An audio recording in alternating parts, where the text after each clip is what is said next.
This is where a lot of the most popular, famous celebrities from Denver live. Some beautiful homes in this area. And the home that I'm sharing with you was actually purchased back in 2023 by Russell Wilson and his wife, Ciara.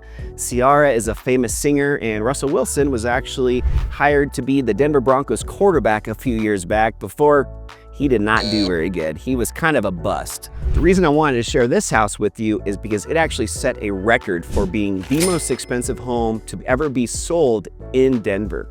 It was sold for $25 million, and believe it or not, was over 20,000 square feet. One thing that I thought was unique was even though it's over 20,000 square feet, it was only a 4-bedroom house.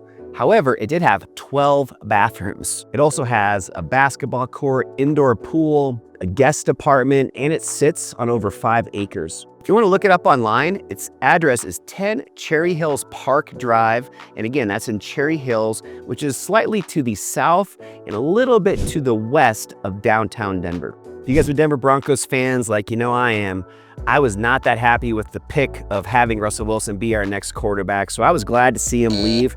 And kind of some icing on the cake was when he did get fired from the Broncos and ended up needing to sell this house, he ended up taking a $3.5 million loss. He ended up selling it for only about $21.5 million. Obviously, it's a beautiful home, and hopefully the next buyers that got it after him and Ciara are making good use of the home and really enjoying that beautiful setting that it's located in.